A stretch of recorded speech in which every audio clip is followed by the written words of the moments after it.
kiwekao na mizi, na tukae na uhuru, amani na uhuru, raha tupate na ustawi. Thank you very much. Just stay there. This is the Kenyan Diaspora and Diversity Council Choir, actually band. I'd like to introduce you to the young people that are here. I have Sandik Mburu. Raise your hand just to be recognized. Sandik and his parents are here. Then I have Cedric Odolo. Cedric. And Cedric's sister Chanel Odolo. Very brilliant, talented lady. And then we have Jaden Muredi. Thank you so much. You may go take your seats. You may sit down. My name is Benson Kasue. I'm a long-term, citizen of this state, and I'll be behind my mic, accompanied by my co-host. I'll let her say her name because I cannot pronounce it. Hello, everyone. Come on. Oh, we have to go on stage? I need a man to help me up. I'll help you. To help me up. I can do both. Thank you. Thank you. Thank you. Ha! Okay, so let me bring it all in. Your Excellency, Karibu to Dallas. Madam, Karibu to Dallas. Community leaders, all protocol observed. My name is Musi Kiaria. I will say that I'm born again. I love the Lord. Gotta say that. And I am privileged to be sharing this stage with none other than himself, Ben Kasue. And we're excited, Dallas, we are excited. We show up big, we show up strong. We show up in a community of brethren of different tribes and tongue. We show up in different religion. We show up because we were born to lead change. Whether it's from our homes, whether it's our churches, our places of work, even the government, we show up. So karibuni sana. I will hand it over back to you. Thank you, Musi. You are so good at what you do. Can you give me some of your brains? Thank you. No. This is a. Your Excellency and Pastor Dorcas, it's a pleasure to welcome you to this city. It's your city now. If I had the keys, I will give it to both of you. But I'm going to bring somebody later on who is the mayor of the city who will hand those keys to you. Tonight we're here to really engage. It says diaspora engagement with the future president of our country. And we had to have that conversation. We're going to hear from various people from our diaspora community. But before I do that, I'm going to invite the mayor of the city to welcome you and give a few remarks. Worship Monica Kariuki.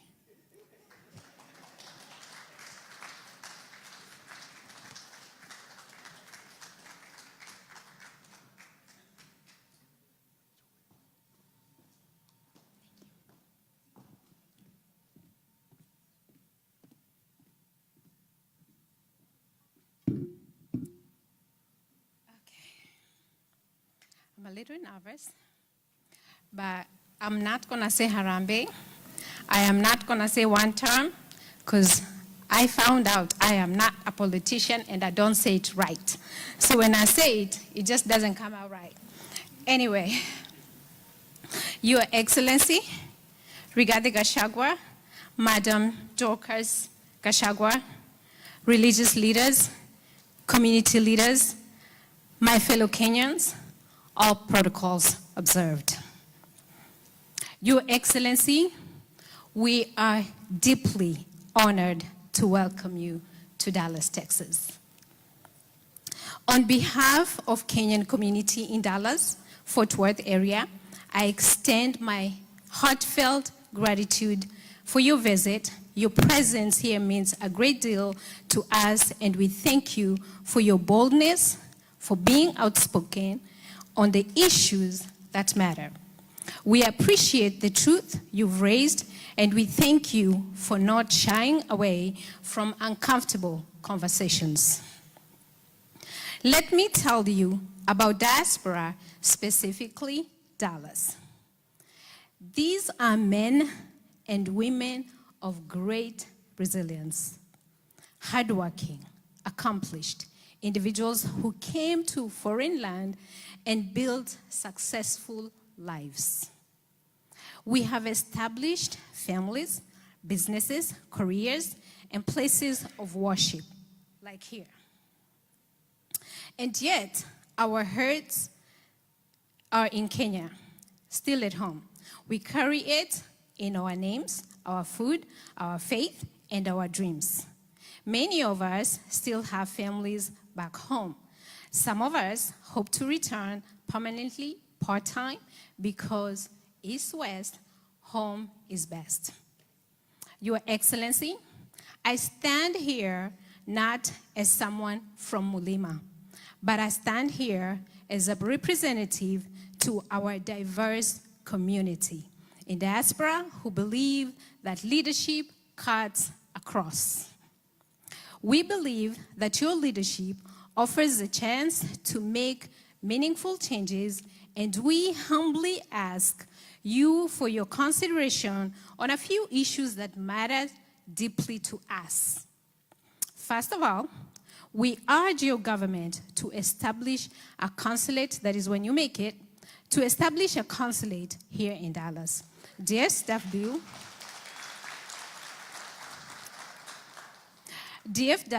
has the largest population of Kenyans in the entire diaspora. And having a consular office here would bring essential services close to our people that we need. Second, we ask that diaspora affairs be represented by someone from diaspora, someone who has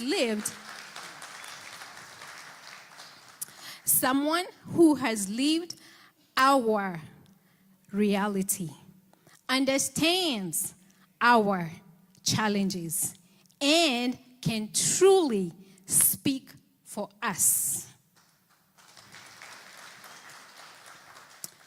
Beyond that, we are concerned the safety and future of our children. We as parents of kids that have been born here in diaspora take so much pride in our culture. The origin is evidenced as the children you just saw here in stage, playing the Kenyan national anthem. But it is becoming difficult for us to encourage our youth to visit or move back to Kenya when the environment feels so unstable. Remarks from leadership, like authorizing violence against unarmed youth, are very disturbing. No citizen should be dehumanized. The sanctity of life must never be politicized. Never. We also urge that when forming your new government, please do not change the education curriculum. With every administration, from Moi to Kibaki to Uhuru to Ruto, every leadership has implemented changes that disrupt learning. Our children need stability, not experimentation.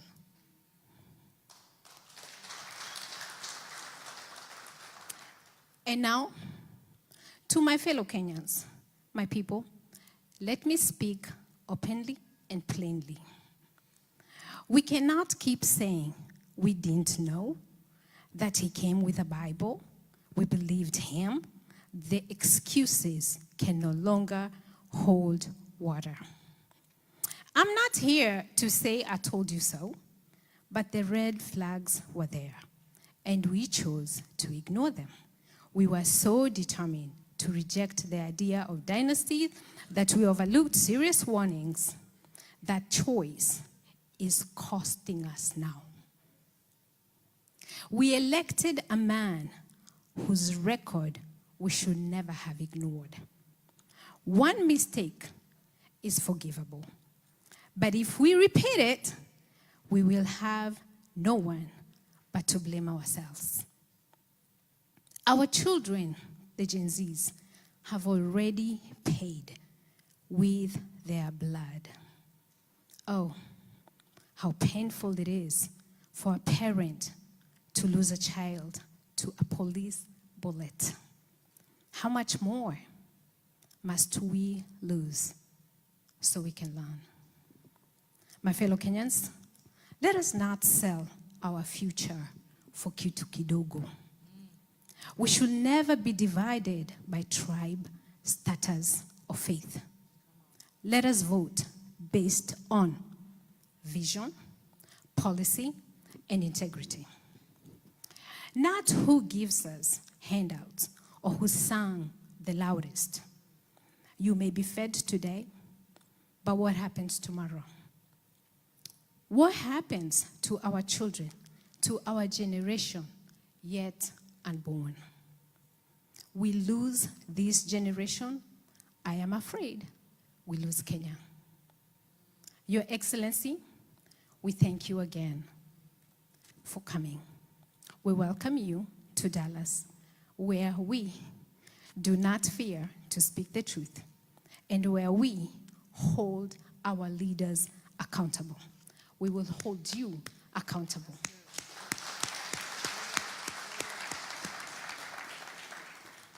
Your Excellency, we believe in a Kenya that works for everyone. We believe in better.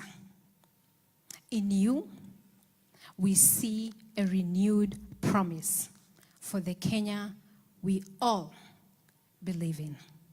And with those few remarks, again, I welcome you to Dallas. Asanteni sana na mbarikiwe.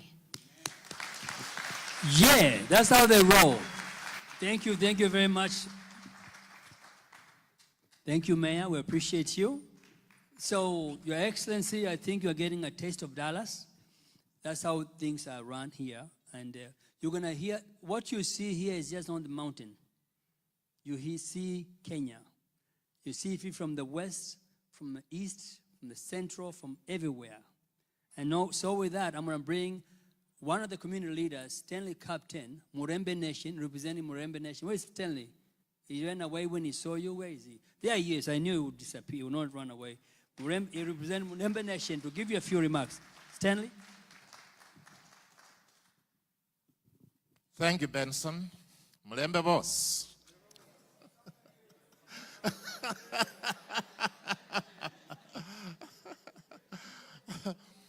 Your Excellency, Rick G, and Mama Dorcas.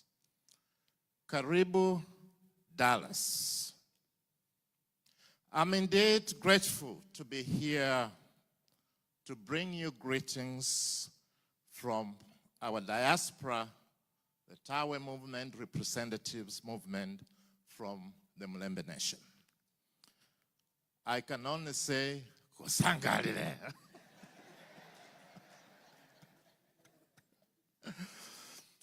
Your Excellency, I'm also carrying a message to you. And we know you have introduced this wonderful terminology of cousins. We appreciate that. But the Murembe Nation is saying we are falling short with the Murembe Nation because we, the Murembe Nation, we think we are first cousins.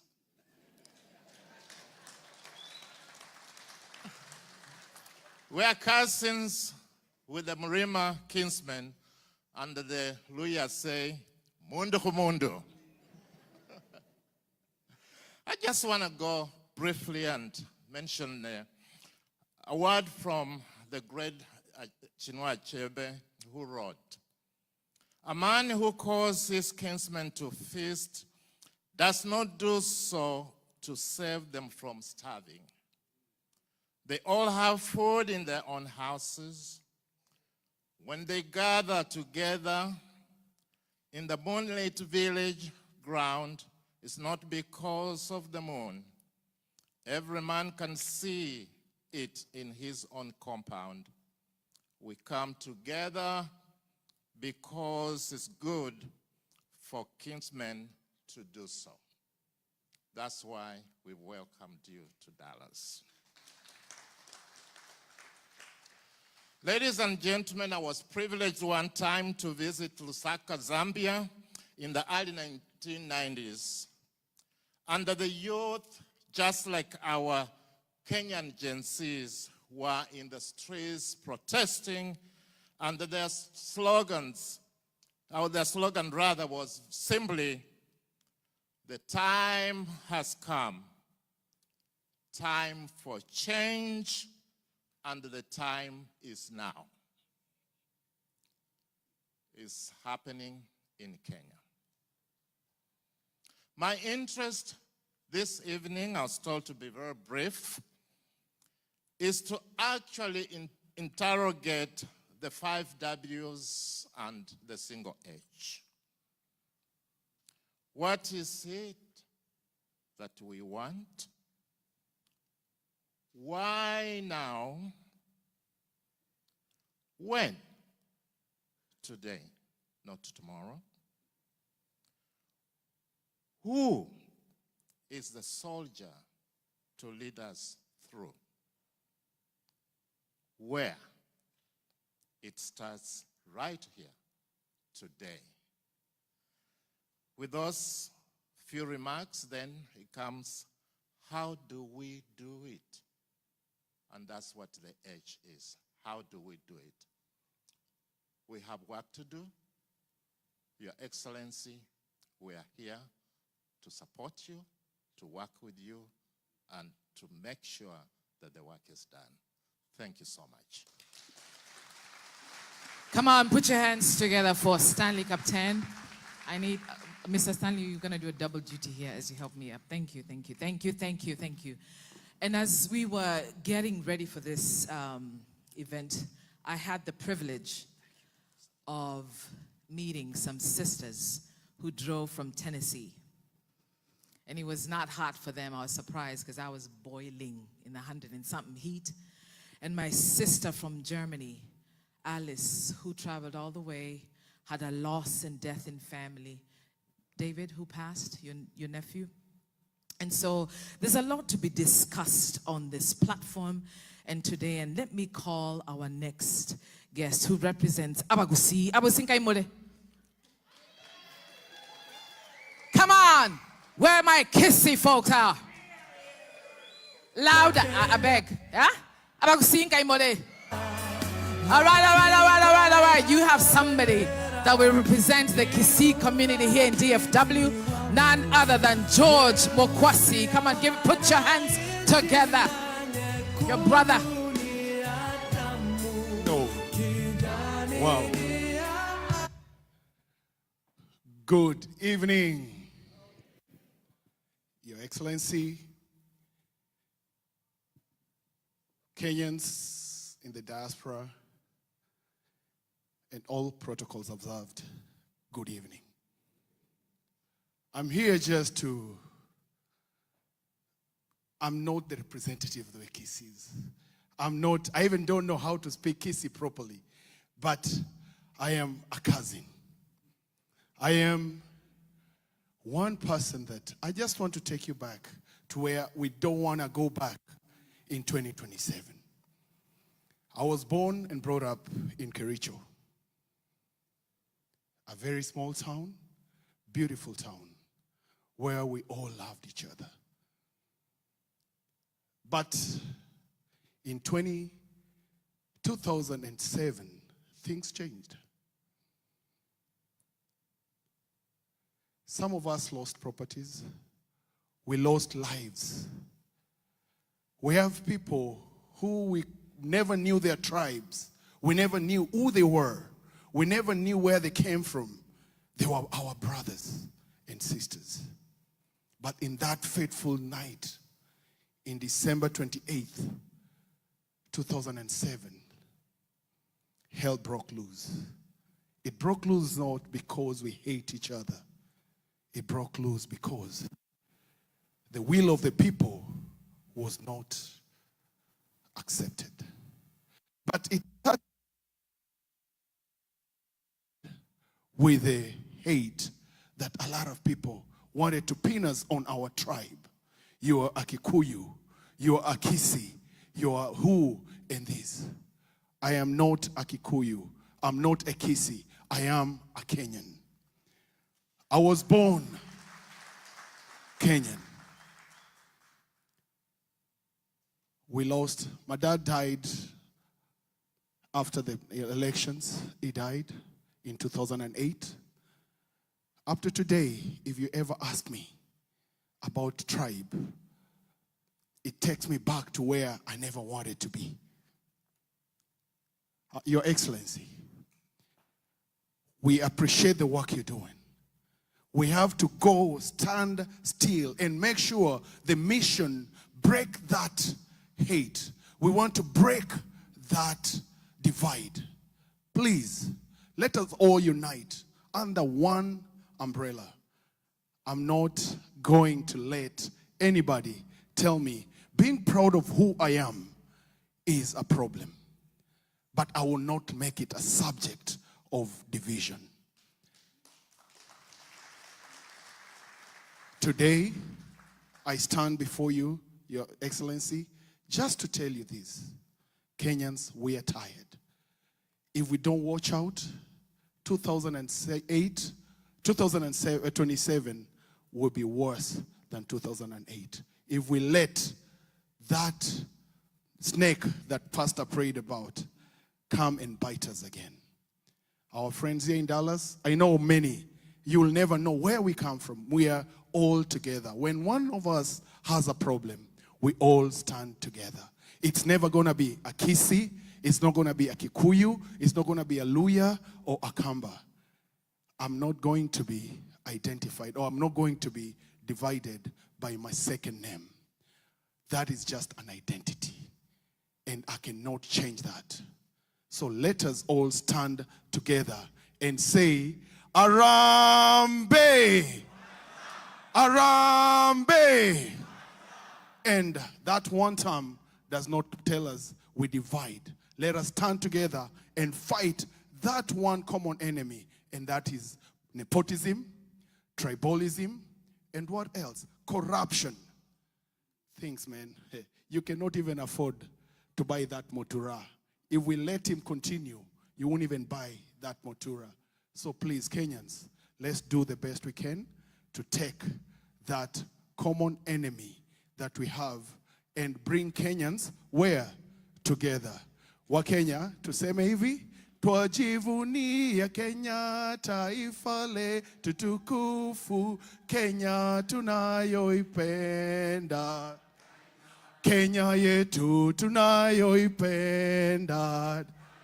Wasiyependa Kenya, yeye siyo Mkenya. Kenya tunayoipenda.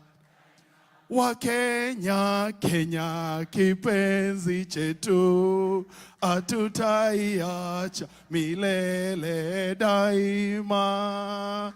Kenya kipenzi chetu, hatutaiacha milele daima.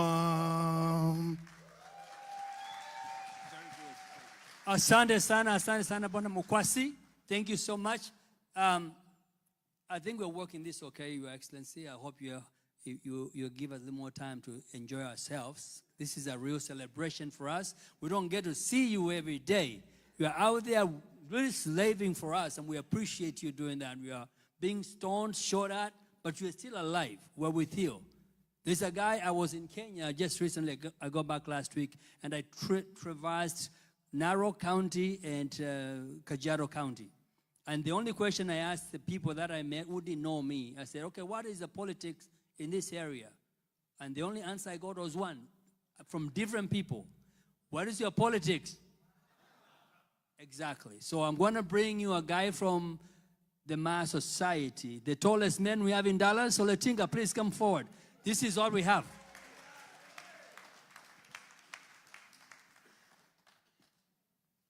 You got 2 minutes. 2 minutes.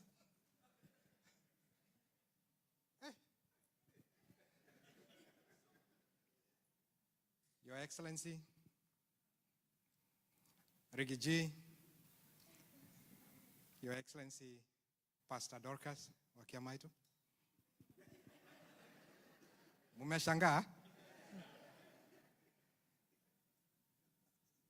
All leaders of the churches represented here, leaders of the community here in DFW, and all protocols observed. Jambo. Hey, kwani mnasikia baridi kidogo?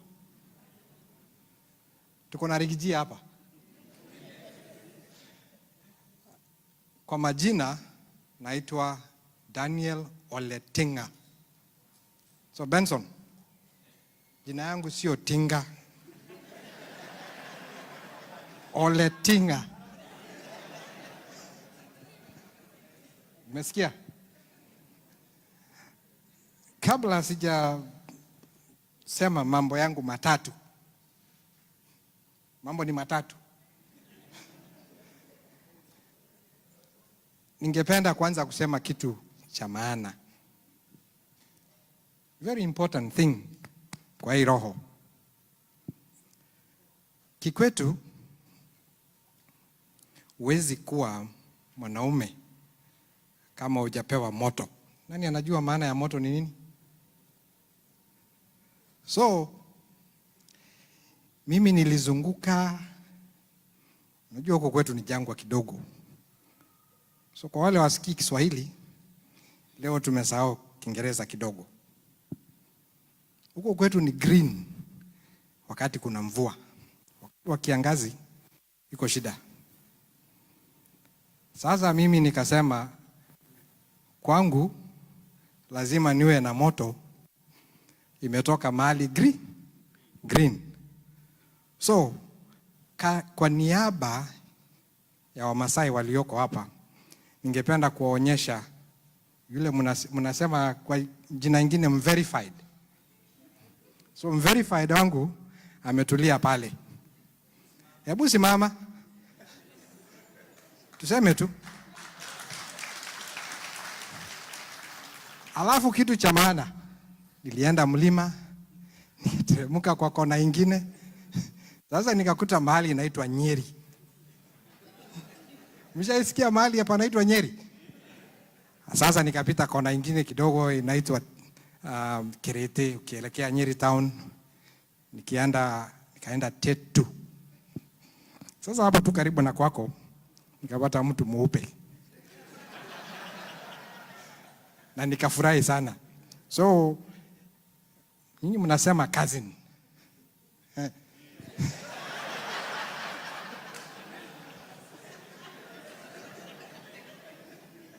Na mimi nitasema nini? Sasa mimi ni shemeji. So mkiniona pale toa kofia. So on behalf of the Maa Nation, nchi ya Kimaa ambayo iko kwenye Jamhuri ya Kenya, mambo yetu makubwa sana, Your Excellency. Umetembea kule, umezungumza. Ya kwanza ni shukrani kwa sababu tuko kinara na kutoka kwetu. Governor wa kwangu, hiyo ni story ya siku nyingine, lakini atatoka DCP. Changamoto ambayo inatusumbua sisi, ambayo naona pia ni kitu inaguza sana sisi jamii kama diaspora. Tuko na relatives, tuko na watoto. Kuna kitu, changamoto kubwa ya miaradi na pombe. Tafadhali, tunaona watu wanapindua hii na pale. Finyilia hapo hapo tu. Finyilia hapo hapo tu. Maana sio mlima tu ambao iko na shida hiyo. Kwetu pia inatunyang'anya. Kwa uchungu tunaona mtoto akipigwa risasi, damu mwagika. Lakini kwa kila meza, kwa kila nyumba tunalia kwa sababu ya mihadarati na pombe. Representation. Meya wetu Bwana Monica amesema kitu. Tungependa sana tuwe na true representation ya diaspora. Sio tu mtu mmoja ametolewa pale Washington, Massachusetts, wapi, sema ana represent diaspora. Tafadhali serikali ile inayokuja, sisi wenye diaspora tunataka tuanze representation kutoka kwa kila county, kwa kiti ya Senate, kwa kiti ya Parliament. Si pia CS inatutosha? Sisi watu wa diaspora tunatuma pesa ama hela nyingi sana nyumbani. I think sisi sasa ndio tuko namba moja. Tunaishikilia nchi ama jamhuri yetu. Mimi naona tu watu wanazunguka tunatafuta FDICs. Kwa nini msitafute diaspora na hela yetu? Mtushike mkono tuweze kuwa na benki zetu, ama nyinyi hamtaki community cooperative society zetu? Ili na sisi tuweze kusimamia investment yetu, tuweze kuwa watu ambao wanaingia kwa infrastructure bonds, not just simple kidogo kidogo tu treasury bills na vitu kama hizo. Hapana, tunataka kuwa kwenye meza ambayo mnasema leteni 40% ya nyinyi watu wa diaspora na mpate 55% return.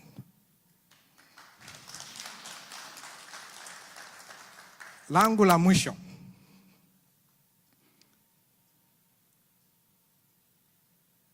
kwa hii mtaa hii ya Texas, especially DFW, I think we have the largest congregation of Kenyans in the diaspora here. Ama hatupo? Kwa wale wanataka ID, anaambiwa teremka DC. Kwa wale wanataka passport, fuata hivyo hivyo tu. Kuna kitu imesemekana tunahitaji, this time round we demand kwa serikali ijayo mtupe consulate hapa Dallas.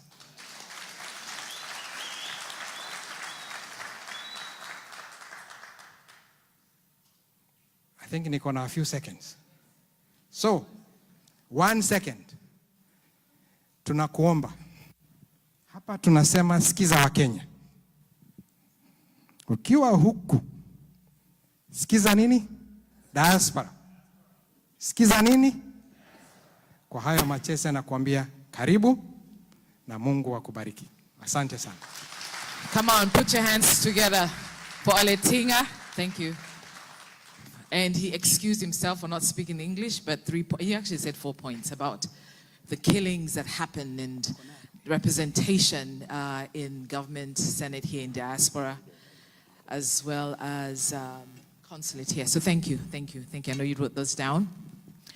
Before I bring the next speaker here, and Your Excellency, I know you have seen an array and a diverse community being represented here in Dallas.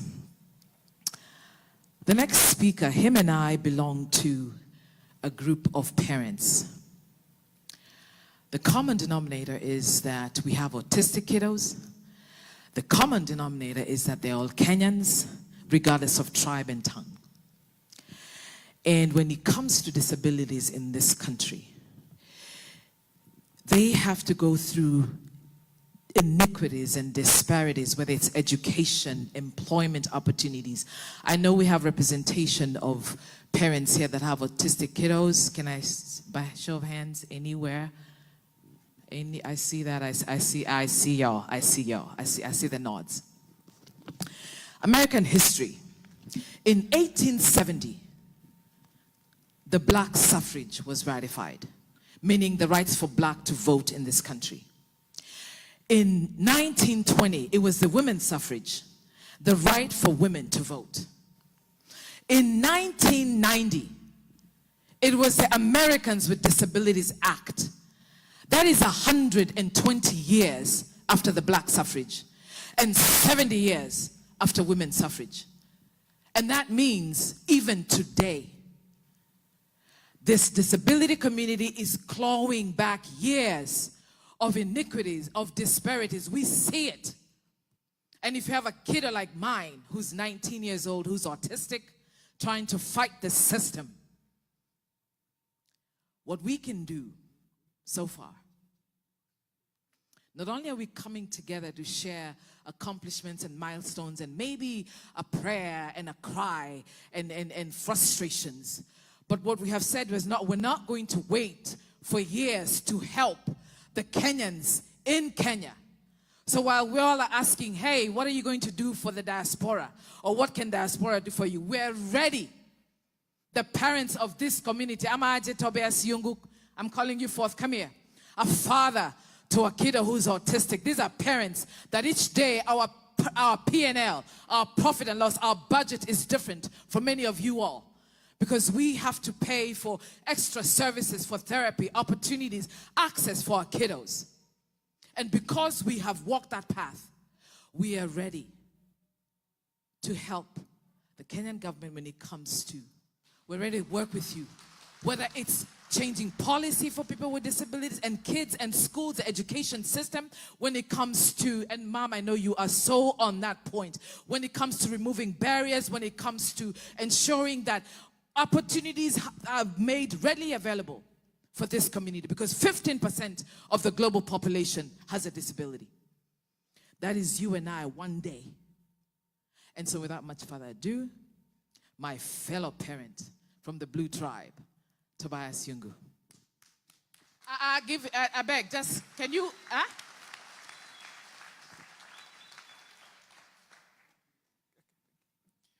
Thank you, Musi. Thank you for that introduction, Your Excellency Rigathi Gachagua and Her Excellency, and all protocols observed. Good evening, everyone. My name is Tobias Yungu, a resident of Dallas, Rockwall area, born, bred in Makueni County. So I stand here as one of the community leaders within that cousins tribe. So I'm a proud cousin. So, yeah, and today I want to speak frankly, not as a politician, not as a supporter of any camp, but as someone who deeply loves Kenya, because our country needs truth. We are gathered here at a time when Kenya stands at crossroads. Back home, families are crying out under the weight of high taxes, joblessness, corruption, Gen Z deaths, and a growing sense of betrayal. Yet in political meetings, we often focus on personalities and power. Who will win in 2027? Who will serve one term? Who is loyal to whom? But our people did not elect leaders to serve one man or one term. They elect them to serve Kenya. Let me be clear. We in the diaspora are not just spectators. We are stakeholders. We send billions back home in remittance. We support schools, hospitals, families, and even some county projects. Yet our voices are often ignored. That has to change, and that is what we're crying for. We cannot clap for empty promises. We must demand measurable progress. What's the plan for ensuring that our institutions serve Kenyans, not politicians or individuals? What's the plan for reducing youth unemployment? When will corruption truly be punished, not just televised?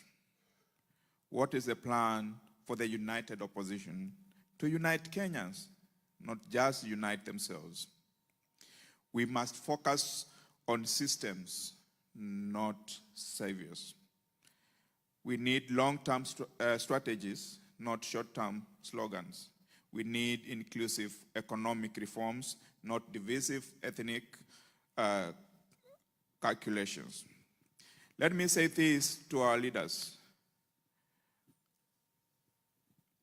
Don't just campaign, you need to govern. Don't just build legacies. We need to build institutions. Because history will remember not how loudly you spoke, but how wisely you led.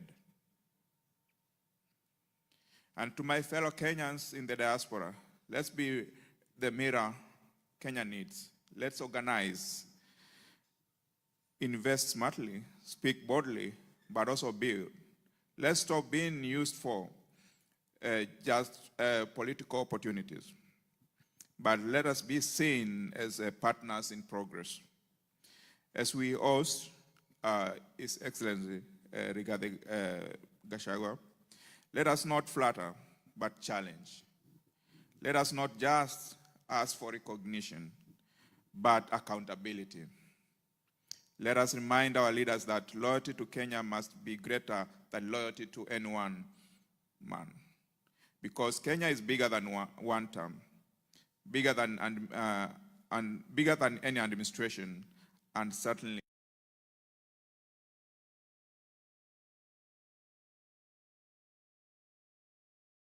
Kenya.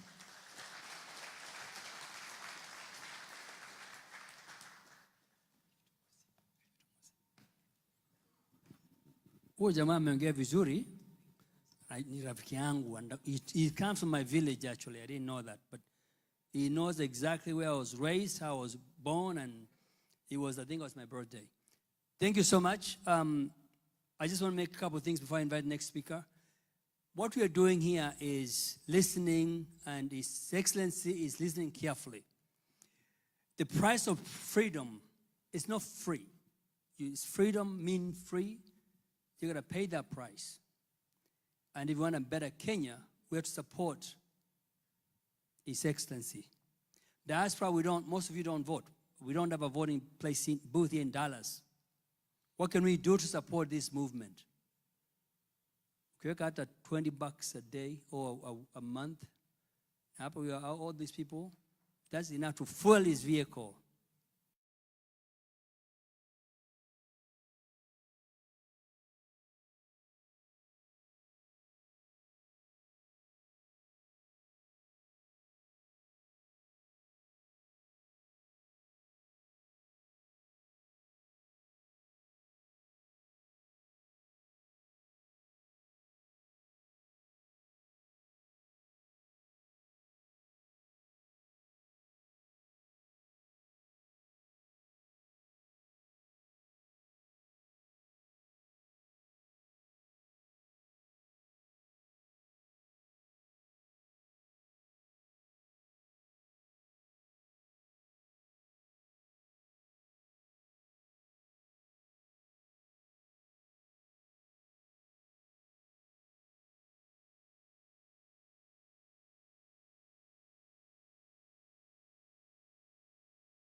Yes, please.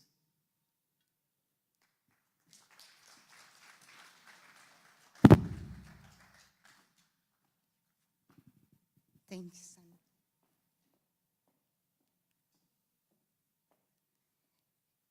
Hamjambo wa Kenya. Wa Kenya oe. Wa Kenya oe. His Excellency Rigathi Gachagua, Mama Pastor Dorcas, all protocols observed. My name is Grace Karoga. I am a resident of Dallas. I am here today to talk about Dallas and the women of Dallas. His Excellency, when I look around this room, I see more men than women. I see women, and I appreciate you all. We all know that women are the backbone of any successful democracy, right? Without women, none of us would be here. Women, given a chance, will take any democracy from where it is down there to up there. Now, Your Excellency, here in Dallas, we have great women. All these women that you see here, they left something to come here and have their voices heard.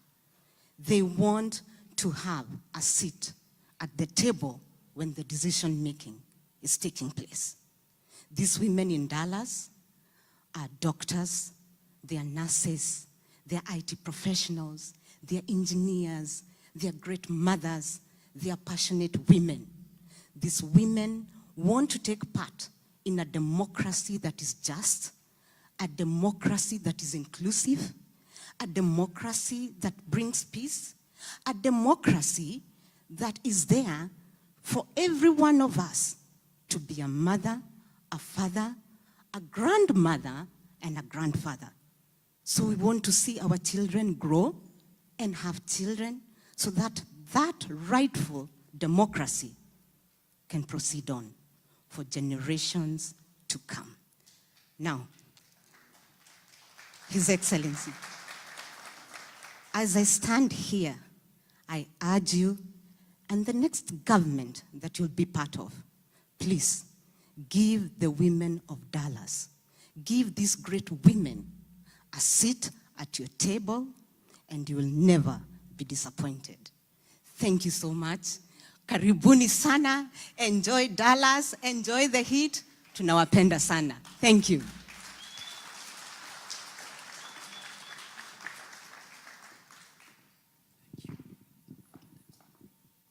Thank you so much, Grace. Grace is one of the was one of members of the organized committee that put this event together.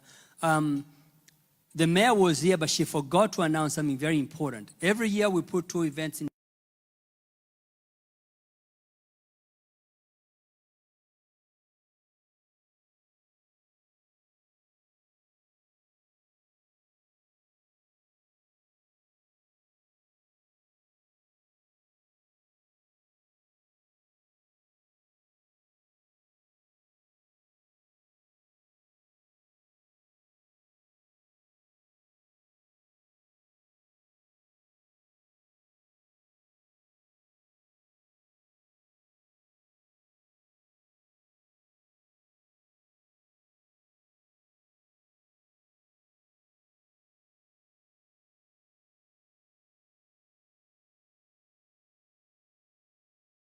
Politicians and government leaders to come and engage us. Dallas has about 100,000 Kenyans. Do you know evil? You guys know how many we are here? Over 100,000. And so we can make an impact here. Even we can win. You organized, we can lead. My name is Benson, and for those who don't know me, I've been in this community. I live about 2 hours away. But I'm so much delighted to be here to engage you. Your Excellency, from the mountains of Chulu Hills down to Kitui, the National Park, going down to Mwingi and then down to Machakos, Masinga Dam in Kangundo, and all the way down to Nairobi by Mulolongo. That community is very ready to work with you. A lot of people mistake me for Kalonzo. I have no relationship with him. I can assure you that. But ni rafiki yangu sana, mwambie nilimsalimia. So, but we are in this to win this thing. If we don't unite, we have a problem in 2027. Do you guys want that problem? Unataka? Arambe! Arambe! I'd like to invite the chairman of this planning committee, who has been working so diligently to make it happen. We are coming to the end. I know you are here to listen to His Excellency himself. He has some few things we want to share with you. But before we do that, we'd like to invite our chair, Alex Karundu, who is also a former chair of Kenyan Diaspora and Advisory Council, to share a few words with you. And invite His Excellency as well. Oh, thank you, Your Excellency. Before I give my remarks, there are a few people. Kwanza nisalimiane. Hamjambo wa Kenya. Harambee. DCP. Ni kama hatujaelewana hapo. Mshike kwa DCP. One Kenya. One people. One Kenya. Harambee. Very good. I recognize a few people who have traveled quite a distance. We have our ladies from Germany. It's only fair, Your Excellency, to chukulie muda kidogo tuwapatie dada zetu. I'm sure one of you would want to say hello at least. Alice, do you mind? I'll share my minute with you. Tumpigieni dada yetu makofi. In respect of time, kindly hurry up. I also want to recognize, Your Excellency, your permission, the National DCP Diaspora Body, led by our Chair Gikonyo. Perhaps they will come in later with your time. Wanja, Jeff na wengineo. Tumpigieni dada yetu makofi ya nguvu. Yeah, hello. His Excellency Rigathi Gachagua and Mama Dorcas. Don't worry. Yeah, hello. Hello. His Excellency Rigathi Gachagua and Mama Dorcas, karibuni sana hapa Texas. I'm from Germany. I just came to visit my daughter. And coincidence, Rigathi Gachagua was supposed to come here, so it was just a coincidence.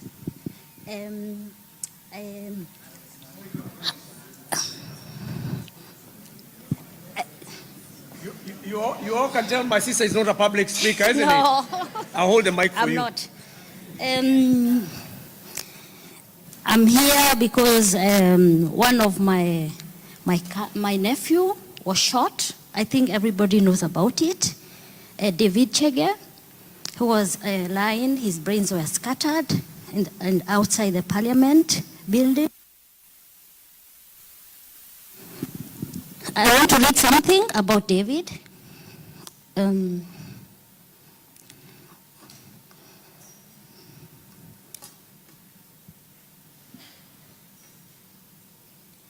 So here I go. Honorable former Deputy Rigathi Gachagua, I speak to you today as a mother whose life was scattered by a tragedy, loss of my nephew, David. He was shot and killed during last year's demonstration, a young man full of kindness, faith, and promises. Since his death, our family has been engulfed in pain. No parent should have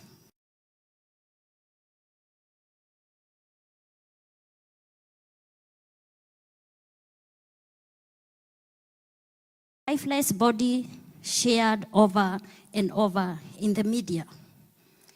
It is a wound that never heals. We just fought tirelessly for justice.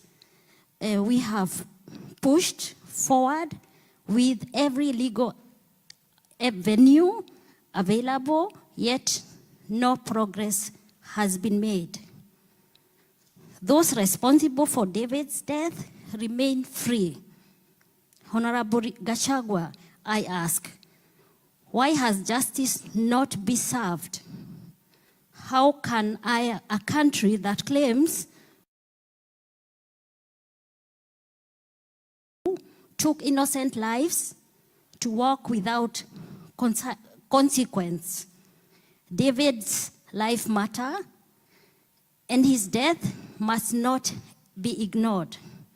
This is not just our family's fight, it is a fight for those whose voices have been silenced too soon.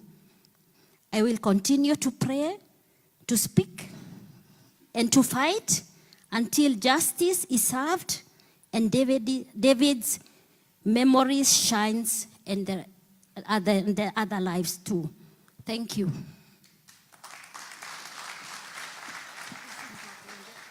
Thank you, Alice. Our prayers to your family. And as Kenyans, we stand together, and we can assure you none of a bigger fighter than His Excellency. And I'm sure one day, sooner than later, those pains will be no more. And it is of quite importance for all of us to pay tribute, indeed, to all those young men. And they join the list of the heroes of our republic. I am confident there are other people who would have wanted to speak, but in respect of time, Your Excellency, I see there is a Gen Z, Nick Karaoke. We probably would give you a chance later, depending how we finish our time, but we want to recognize that everybody has a space. And His Excellency Rigathi had told us not to censor anyone. He is recognizing that we live in an area or a government that wants everything to be told like sycophants. That's not who this gentleman is. He wants people to have the freedom to participate and to feel accommodated. So, Gen Z Karaoke will give you a chance, perhaps towards the end, to hear your question. I'll be quite fast because time has moved quite a bit. All protocols observed. Your Excellency, my name is Alex Karundu. I am the Chair Emeritus of KDAC. The lady that spoke at the beginning was elected upon my end of term. I am a proud servant and a hero of this diaspora, of Dallas, Texas, and the larger US. I've lived in this country for some time. But above all, I'm also a patriotic Kenya, a son of Kiambu County, and proudly going to be a candidate under DCP party for the Kiambu Township Member of Parliament.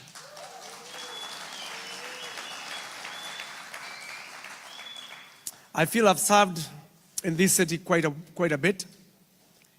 And I think a time when we realize how many Togeges, for those that may not understand the name Kagege, we were told yesterday by His Excellency is one level below a moron. Imbecile, something.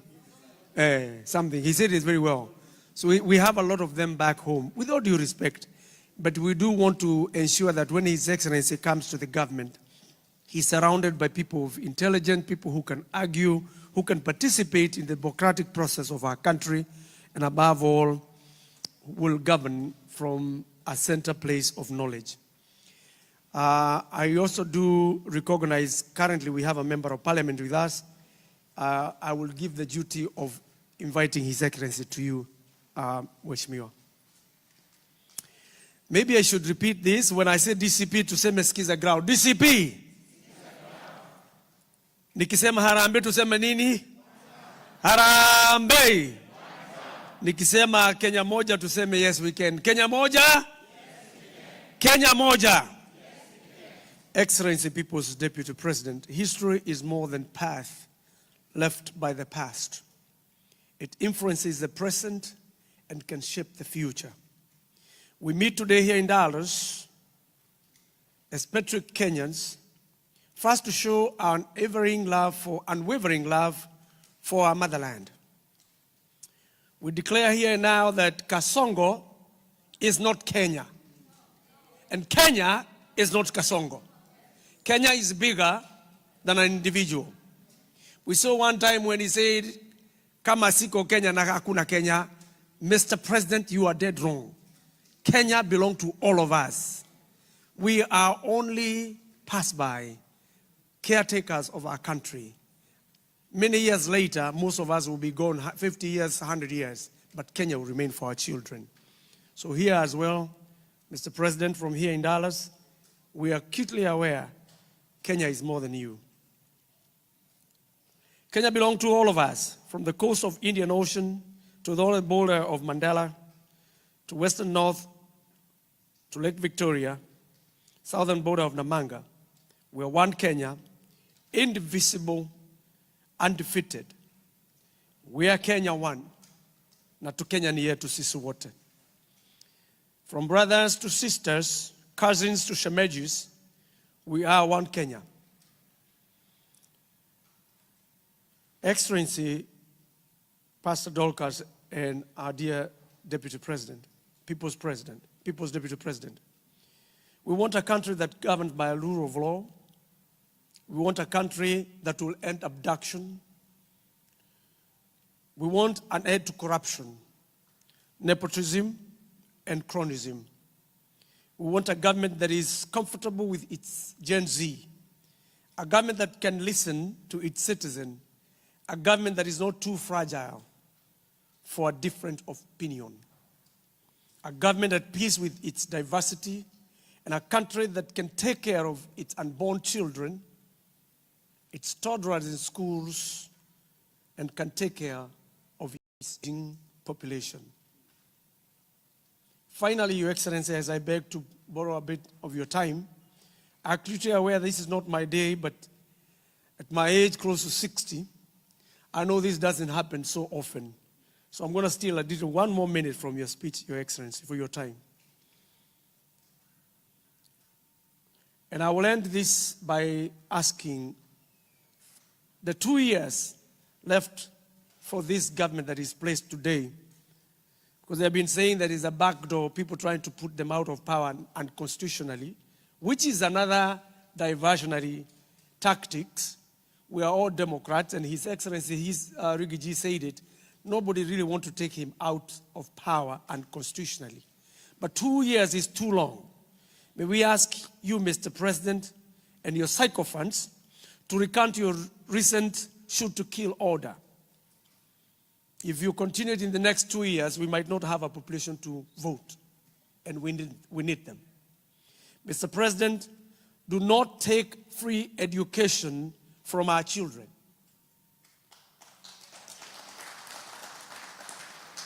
Our parents are already suffering from your failed economic policy. They cannot afford to dip their pocket further. Keep the education the way you found it. We'll improve on it when we come back. Improve the university funding program or return it to a former model. It's bringing confusion and uncertainty. Mr. President, scrap the contentious SHE and SHA health programs. Either you improve on UHC that was already on rollout from the previous administrations, or just return it the way you found it. Tutaifanyia sisi wenyewe tukiingia. It's not perfect, but it doesn't have to be scrapped. It doesn't need billions to be scrapped and renamed. 104 billion is too much to change a name NHIF to SHISHA. We can do better. And finally, Bwana Ruto, stop showing a seed of disunity within the church by assembling corrupt men of color in an attempt to forcefully build a 1.2 billion chapel, a state house, which is a unifying house. This is not Sugoi home. State house belongs to all of us Kenyans. And Kenyans are people of all faith and creeds. If anything, if we were to look at priorities right now, we see our children go in mud schools, being rained on in hot suns and wet weather. 1 billion can build schools and classes, let alone 1.2 billion to be put in a church. What will happen if a Muslim take over a state house along the line of our history? Would they put a Muslim, inaitwa nini, mosque? What about a Hindu? What will happen? Wataweka temple. Na wale ambao hawana sababu wako tu watazibomoa. Tuache mchezo bwana. Keep our state house the way we know it. As an alternative leader, Your Excellency, today it's fallen upon you to speak truth to power on behalf of all Kenyans, to tackle the economic turbulence at home, to protect the health of those without wealth, and to seek that precious balance between security, which is too often threatened, and human rights, which are too often denied.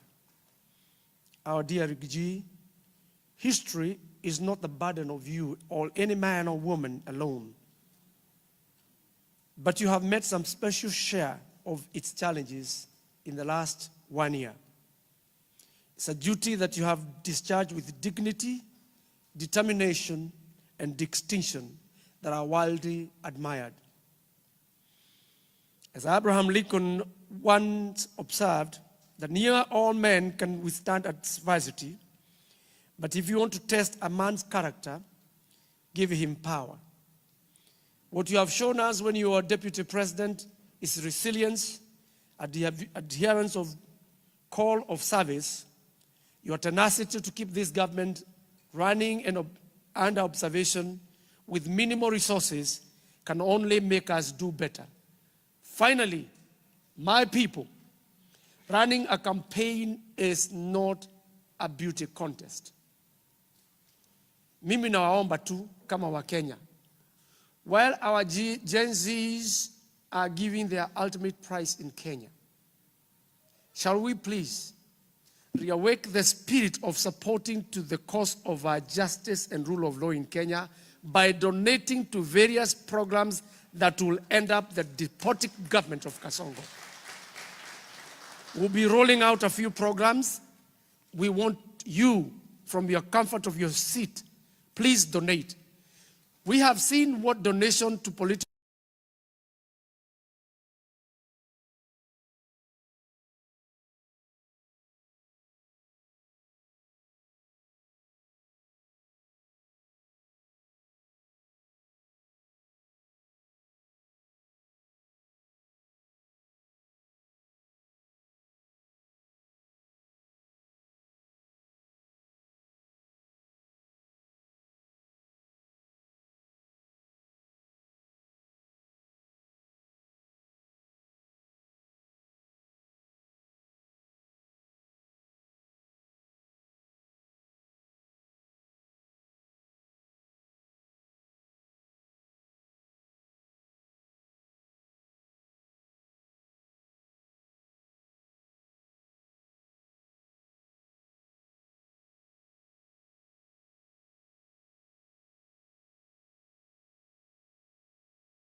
Your Excellency, the Deputy President of the People, Rigathi Gachagua, Mama Dorcas Gachagua, all the great people of this great state of Texas, the leadership, all my cousins, hi cousins, hi Makuzo, hi my brother, hi my sister. Asanteni sana. My name is Wakili Edward Mureu. I'm a member of parliament for Gatanga constituency. Na mimi nimekuja hapa Texas to give company to my party leader na pia kusikiza ground.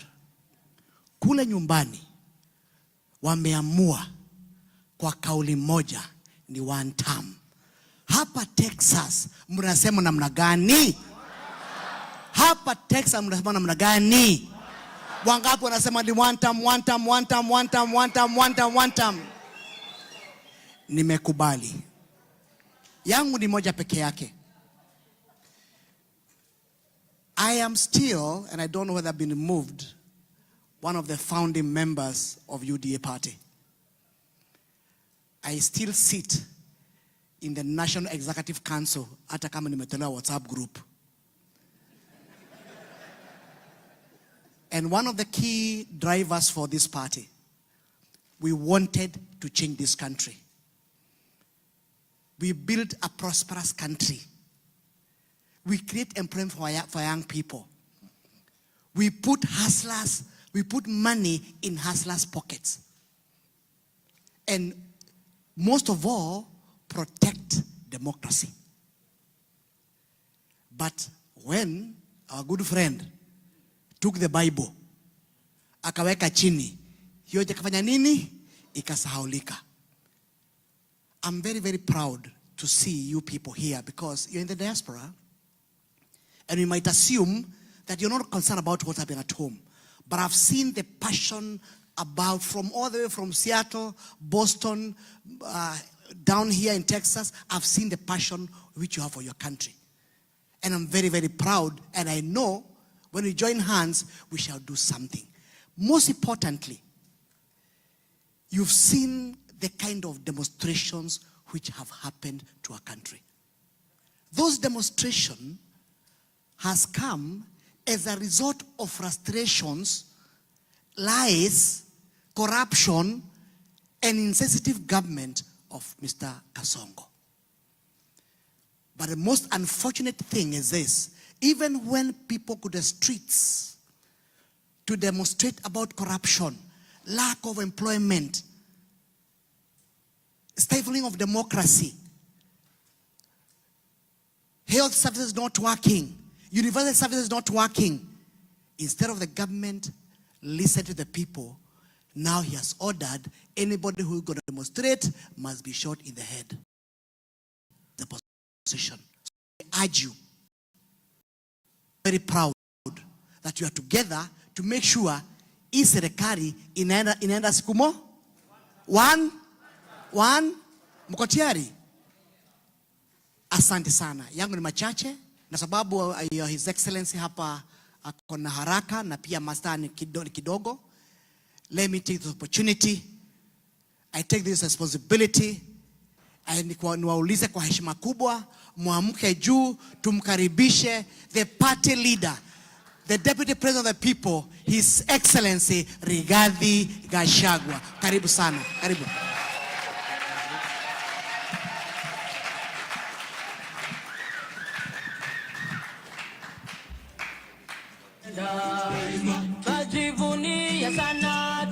Thank you. Please be seated.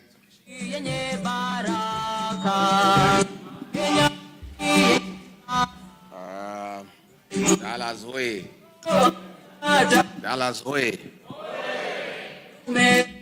Good people, God is good. And all the time. Nisalimieni hayo. Bwana Yesu asifiwe. Bwana Yesu asifiwe tena. Hi Bruce. Hi sis. Hi cousins. Hi shemeji. Asanteni sana. Thank you very much, our bishop, our community leaders, and all the great people of Dallas and the state of Texas, and those who have come from Germany and elsewhere. I'm very delighted this evening to have this engagement with you. I've sat here and listened to what the community leaders say, from our worship, the mayor, to the community leaders, and I'm very happy. My engagement in the United States of America are serious consultative engagements, and I did not come to the state to have praise and worship choir. Because if I did want praise and worship, I have it in my church back home. We came here to engage meaningfully. And the other day I was in Baltimore, there was a young girl who raised issues. And I could see our critics back home were very happy because they are not used to it. They have praise and worship. Everybody speaks the same language. We are different. We are Democrats. And we believe that everybody's opinion matters. And all of us cannot see things the same way. And that is what we are fighting back at home, one-man rule, where somebody wants to decide that he knows everything and nobody else knows anything else. So I am very happy to have listened to the community leaders, and I have heard what you have said. I will respond. And first and foremost, I want to say thank you to the community here in Dallas for the very warm welcome accorded to me and my wife and our delegation. When we arrived yesterday, we were received very warmly at the airport with song and dance, with prayers. Later in the evening, community leaders hosted for us a dinner and gave us very good beef.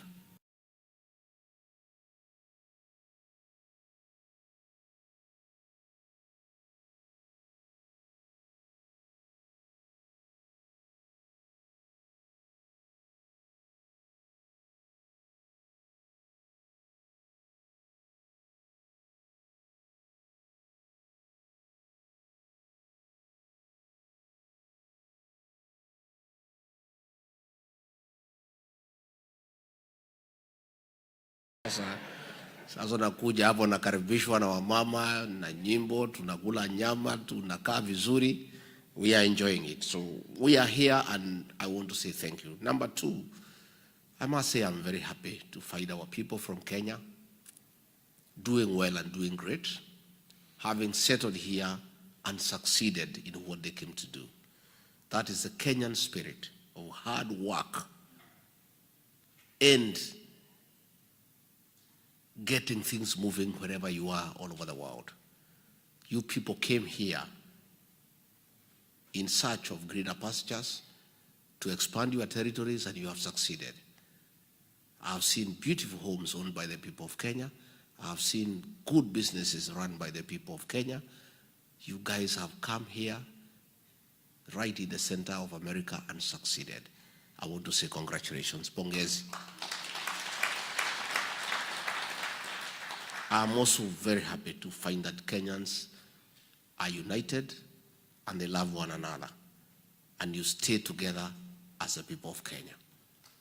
I am very happy, and that is the spirit. This is a meeting of all communities.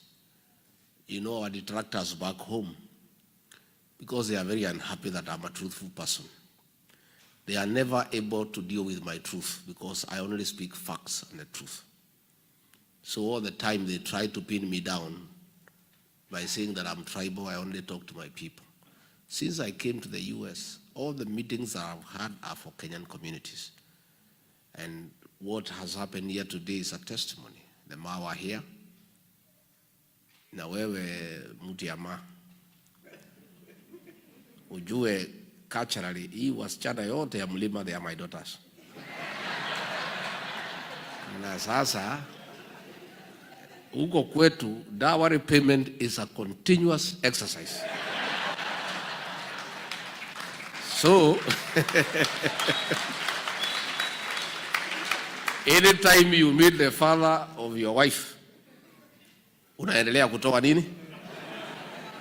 I'll be very happy tuonane nyuma ya hema. I'll collect in dollars. I have not even received dowry in dollars for a long time. I am so happy that everybody is here. The Mlembe Nation is here, the Abagusia here, the Ma are here, our cousins from Mukambani are here, the Gen Zs are here. Everybody is here. This is Kenya. And this is the Kenya that we want. And let me tell you, the people who try to talk about tribalism is they want to run away from the issues of the day. They don't want to answer the issues we are asking. So wanataka kujificha behind tribe. And we will not allow it. We'll have to deal with the facts as they are. I've just listened to the lady from Germany crying here about the nephew.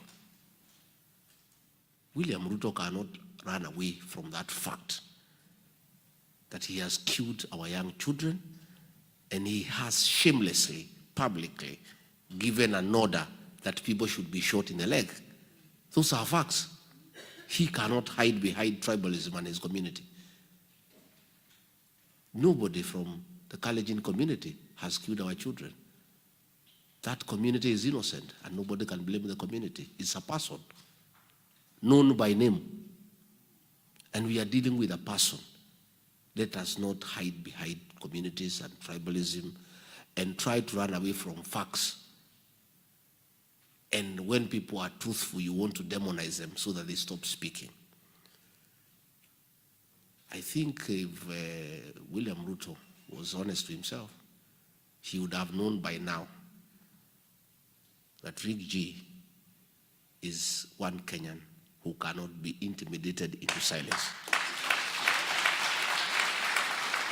So, even if you call me names, even if you give me tags, I'll stay focused. I must have my eyes on the ball. And why am I so active in this struggle to liberate Kenya? People say sometimes Rigathi is overzealous. Why is he overzealous? He's too passionate in fixing Kenya.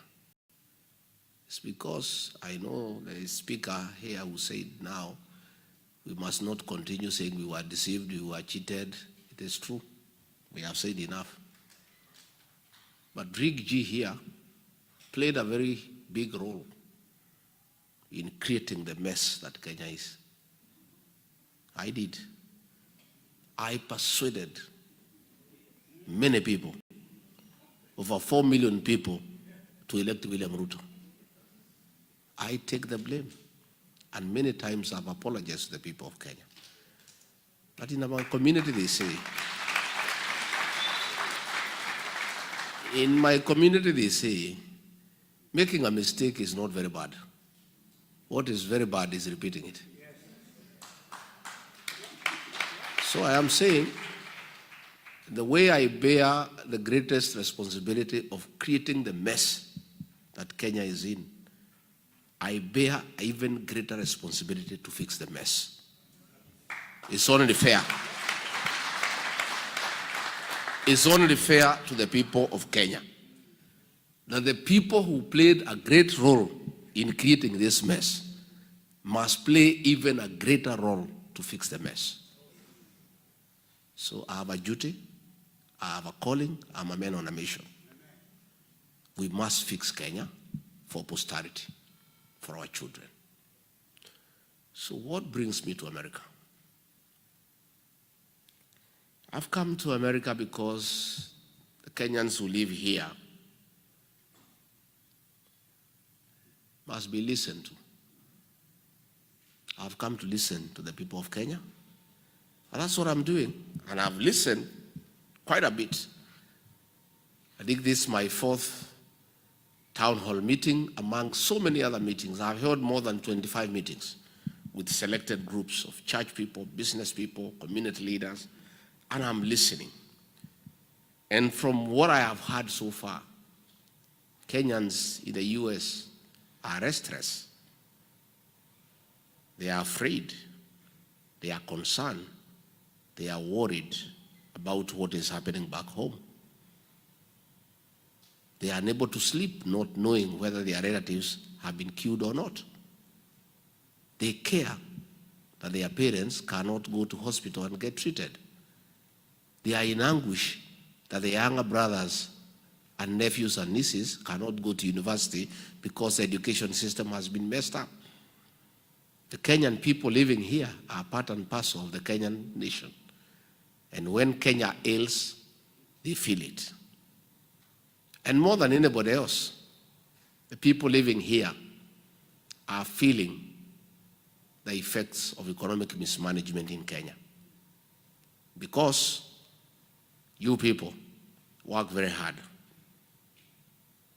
And since you are good people, you take part of your savings back home to help the people you left behind. True or false? So when the economy is not doing well, you know. The shopping you are doing for your mother 3 years ago before William Ruto took over for 20,000. Today, for similar shopping, you need 50,000. True or false? So Kenyans living here are serious stakeholders of the Kenyan happenings. And therefore, I came to listen to you, and that's what I'm doing, and to say that what you are telling me is what I know. Things have gone south. When we went to elections in 2022, we had a lot of hope. William Ruto had given a lot of promises to the Kenyan people. And there was a lot of expectation. But as a speaker has said here, as soon as he took the Bible, all those things, he put them aside and started on a path of destroying the Kenyan nation. And I must tell you, because many people ask me, you are elected as deputy president. Kwa nini si ungevumilia tu, ukae tu umalize? I tried, but it became difficult because I'm a truthful person. And a truthful person and a pathological liar to coexist is also it's a bit difficult. It's a bit difficult. It's like mixing oil with water. Even if you try to shake, after some time, the water will settle down. Lying to the Kenyan people. We promise that we will put money in their pocket. Instead of putting money in their pocket, we pick the little that they had. We promise people that we will not evict people without giving them alternative accommodation. People are evicted every day. Overtaxation. Corruption. Destruction of institutions. You know what happened as soon as we came in? William Ruto embarked on a scheme to capture the opposition. He looked for Raila Odinga and compromised him. And the old man became a supporter of all the wrong things that are going on in Kenya. He captured parliament, he captured Senate. He destroyed all the institutions of oversight. And then the impunity began in earnest. I was left the only lone voice in Kenya, inside the government, who was saying, no, this is wrong. The finance bill of 2024, I told William Ruto, this is too much. Please, Kenyans are crying, they cannot afford it. He says, no, you don't have to do what is popular, you do what is right. I said, boss, if the majority of the people who give us a job think it is not right, how do we insist it is right? He said, hapana, tuendele. And what happens is because nature abhors vacuum. When there was nobody to speak for the people of Kenya except Rigathi alone, nature abhors vacuum. Another body had to come up to speak for the people of Kenya. That's how the Gen Zs came up. Because nature abhors vacuum. So when the Gen Zs started saying, no, this is wrong, and started agitating on behalf of the people of Kenya, a decision was made to clamp down on them. Abduction started, and torture, and I opposed from inside government. On June 24th, 2024, a security meeting was held, National Security Council, and I was a member. I was excluded because William Ruto knew I would not agree to the decisions that were being made to kill our young people. A decision was made to massacre and butcher children the following day on June 25th. That's how your nephew succumbed to bullet wounds. Children, young ones, were killed like chicken. That evening, the president called a press conference and said they are criminals and they are treasoners and they will be dealt with. The following day, as deputy president, on 26th, I flew to Mombasa and called a press conference and told off William Ruto. You remember? Yes. And from that day, we never saw eye to eye. We never spoke again. We started talking on SMS. He couldn't believe that I could tell him off publicly. And I told him I cannot be part and parcel of a government that kills children. And our relationship became worse and worse. And he told me he'll get rid of me unless I resign. And I told him I'll not resign, get rid of me. He mobilized funds and gave members of parliament and senate to hold me out of office. And I was quite happy because I could not be party to what was going on. In hindsight, today when I look back, I think my being removed from office was a blessing to me and to the people of Kenya.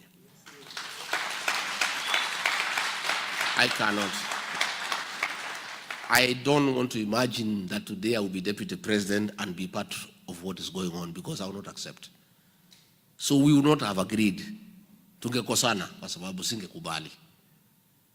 So we now have an opportunity to do the right thing and fix our country. And this country we shall fix.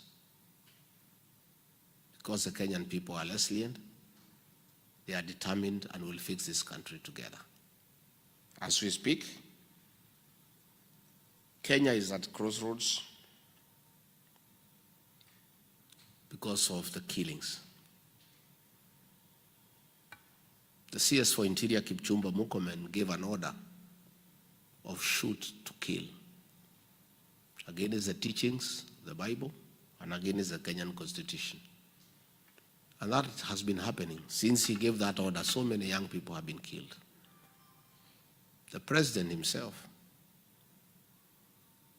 despite saying that he's a Christian, against the Bible teachings, the 10 Commandments, thou shalt not kill, thou shalt not steal, gave an order in public that people should be shot in the leg. Most of you are in the health sector. Does not mean that if you are shot in the leg, you will not die. If you are shot, you'll bleed and die, isn't it? He gave that order. That's the level of impunity in Kenya. Nelson Koech is the chairman of the Committee for Defense and Foreign Relations in the National Assembly. He is supposed to oversight the military and the National Intelligence Service. He went ahead to say, President, you are wrong. They should not be shot in the leg, they should be shot in the head. That is the kind of impunity that we have back home. And that is a problem that we must fix. People asking me, you people are not saying what are your economic problems? What are your economic solutions? My good people, we must first stop the spilling of blood before we can talk about the economy. The first thing that we must stop is the killings. Even if we fix the economy, who will it benefit if our children are dead? If parents are living in fear, when your children leave the house, you don't know whether they'll come back. You know, nowadays we live in fear. Anytime I see my children calling me at night, I hold my breath. And that is the situation everywhere in the country. You don't know what information is being relayed to you. We must fix the issue of extrajudicial killings and the issue of abductions. And that is why Kenyans are saying, for us to fix that problem, Ruto must go. Because he's the one who has done it and publicly pronounced himself about the killings. When you look at what is happening in the social space, I have been here now for a month. I'm so impressed by the health system here in the United States, especially the care for the elderly and the children. We had a program called NHIF that was working but limping with a few challenges. That system required 800 million shillings to fix. Instead, William Ruto put it aside and brought something called SHA and SHIF at a cost of 104 billion. Money that he is stealing with these people. It's not working. The health system has collapsed. The education system has collapsed. The other day, the CS for National Treasury announced correctly that they have no money to fund free primary education started by Mwai Kibaki. Of course, the president and everybody says it is not true. But the truth of the matter is that capitation money has not been released for the last 1 year. And school principals and headmasters of primary schools live in fear of auctioneers every day because they are not able to pay for supplies. What is sad is that money is not available to fund our education. The money is stolen through the National Intelligence Service. given to that soprano guy to go around the country dishing it out. The other day they were in Bobasi. They had 10 helicopters. These helicopters are almost having an accident in the air because of the sheer number of helicopters. And they're actually creating havoc even among livestock. Even the cows are having miscarriages. Yeah. Even the hens are not laying eggs.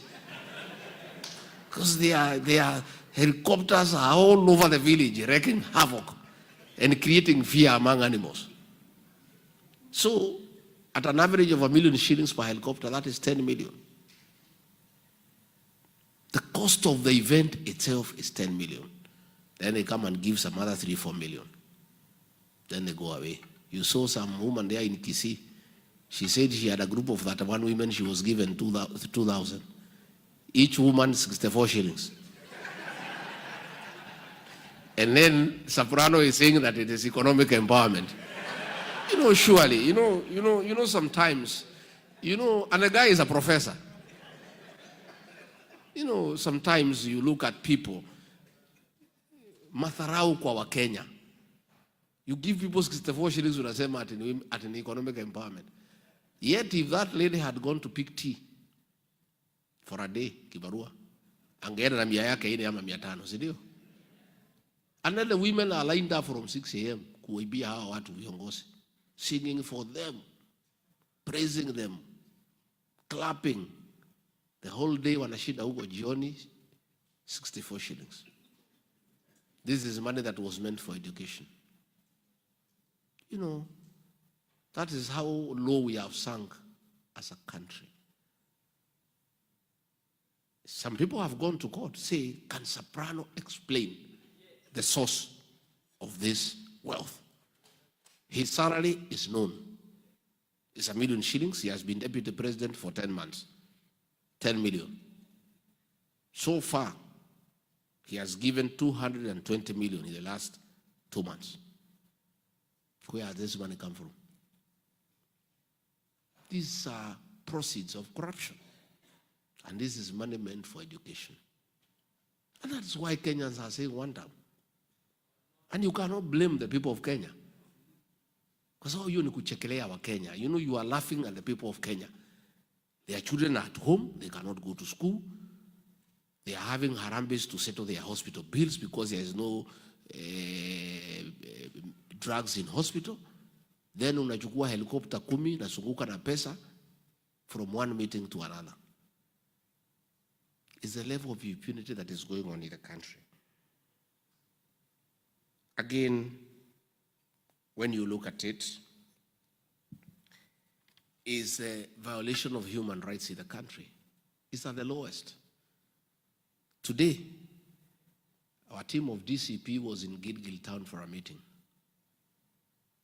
and were beaten up by police very badly. Later on, a border young boy of 21 years was shot in the leg by the police.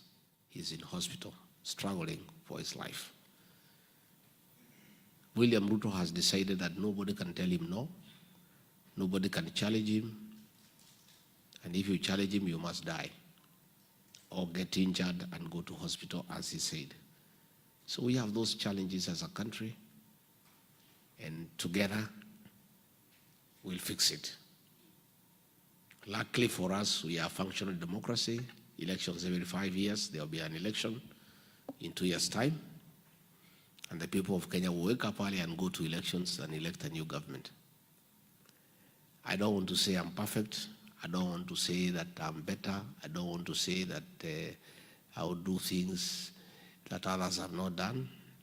All I'm asking the people of Kenya is to look at my track record, that I had the opportunity to sit pretty, enjoy, and let Kenya be finished for selfish gain. I sacrificed for the country.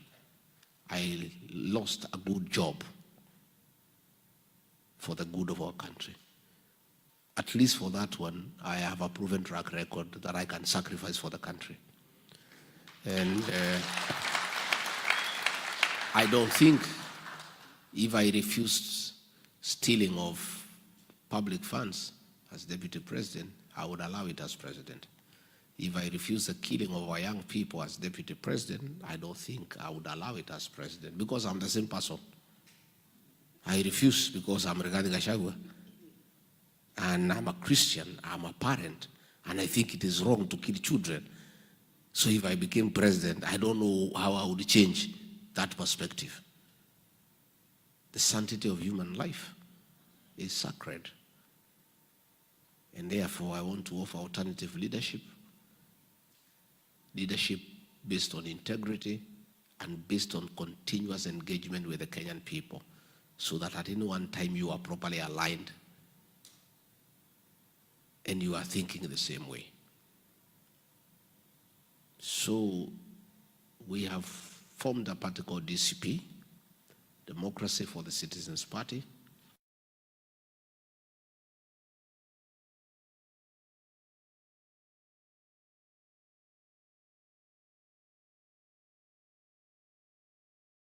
Them, because I don't think in his view they pose any threat to him. But he knows the party leader of DCP is a man of integrity, and he cannot be bought. He cannot be intimidated. And he knows this is a party that will send him home. So the party is popular and is a new kid in the block. And that is why they are following our meetings everywhere to make sure we don't do meetings. But when I leave here later in the month, I'll do very serious meetings. If they want to stop them, no problem. Tutangangana na hawa. Because if we buy fear and get intimidated and stop doing what we must do, our people will suffer. Our party is a national party, and it has support across the country. The deputy party leader, Cleophas Malala, is from Kakamega County. The national chairperson is from Kajiado. I have two deputy chairpersons. One is from Kiambu, the other one is from Kisumu. The deputy secretary general, Ole Kamwaro, is from Narok. The national treasurer, Mwikali, is from Machakos. The assistant national treasurer, Mwita, is from Kuria in Migori. The secretary general, Hezron Obanga, is from Kisii. We are a national party. But because William Ruto ananiona pale, anasema hii ni chama ya mlima. Na hii mlima anaiogopa kwa sababu it is the one that made him president. It gave me 47% of the entire vote. Na hiyo imeondoka. So he is very thin na anajua. So he is struggling. So we have a very serious national party, and this party will drive change in our country. I want to ask you to support that.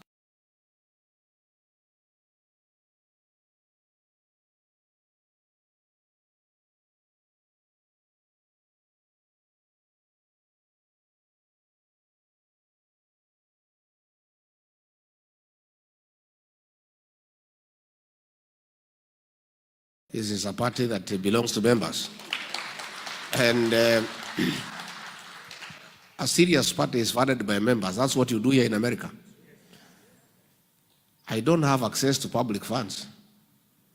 I'm not going to steal money from anywhere to fund my party.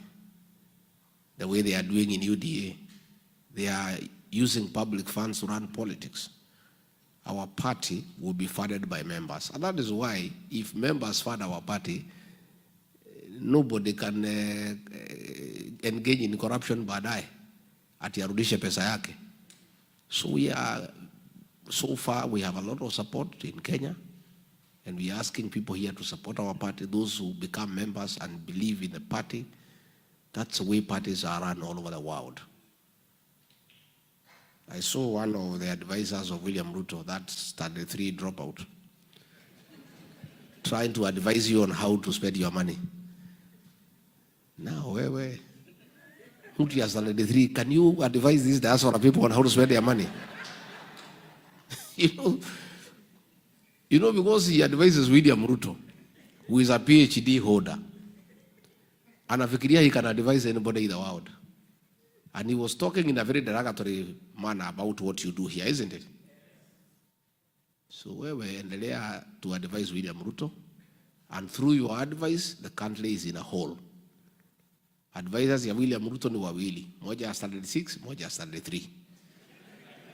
Do you need any other explanation why we are in a hole? And that is why hata wanamwambia hii masomo haina haja, wachane naye. You know, mtu ya standard 3 na standard 6 ndio wanaku-advise. Nakwambia hii masomo ya Kibaki wachana naye. Chukua pesa na magunia, patia Zaprano, akatafute kura.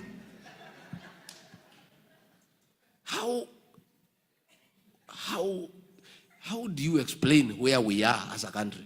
Is that kind of advice? When somebody decides that you advise us, ni mtu ya standard 3 and standard 6. Ati hawa ndio wanakuambia how to run a country. And that is why mimi nilikataa hiyo maneno. Hiyo mtu ya standard 6 alijaribu kuniambia how to run my office. Nikamwambia kwende.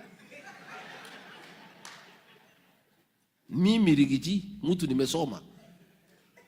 I don't have as many degrees kama William Ruto, yangu ni moja. Lakini mimi mtu yuko na degree moja ya political science. Mtu ya standard 6 to advise me how to run my office. You know, surely, unajua iko madharau ingine ambaye ni mbaya. But it is sad. I must tell you today, frankly, it is sad. Those are the two people who advise William Ruto. Because many times we would have meetings. Tunakubaliana hii na hii na hii na hii. Hiyo mtu ya standard 6 ananitafuta. Niambia hiyo maneno mnaambia rais wachana nayo, haitawezekana. Ile tafanyika ni hii. After 3-4 days, ile mtu ya standard 6 alisema inatangazwa. And that is how we have lost our country. So we must fix that problem. And let me tell the members of the Kalenjin community, nobody has anything against your community. You are a very honorable community. And nobody should ask the community to carry the failures of William Ruto. William Ruto has failed as a person. And I want to discourage anybody from attacking that community for the failures of William Ruto. President Daniel Arap Moi was a Kalenjin leader. He never killed children. Indeed, he loved children genuinely. President Daniel Arap Moi, a Kalenjin, has left a legacy on matters education. Despite not having been very educated, he built schools and he did a lot for education.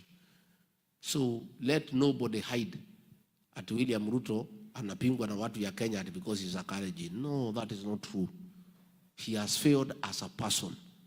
Abebe msalaba yake kama William Kipchirchir Ruto. The Kalenjin community is innocent and is crying as much as other Kenyans. Wanalia kama Wakenya wengine. Juzi, they own some land there in Narok, the Kipsigis community. Waliwawa, 7 of them. Na hiyo shamba, William Ruto ndio amechukua.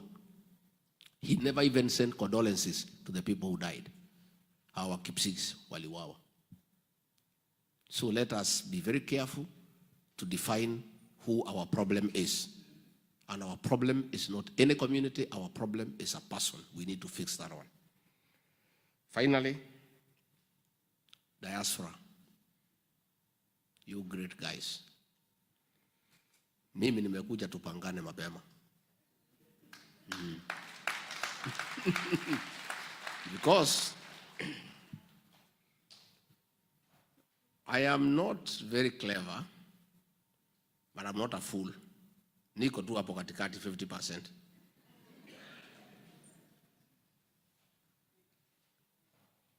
In 1970s, coffee was #1 foreign exchange earner for our country.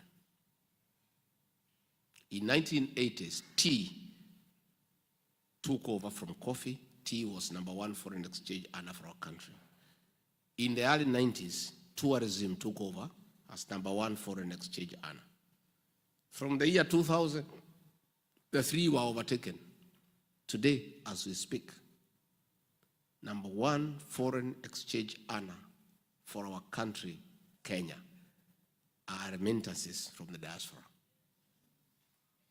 You guys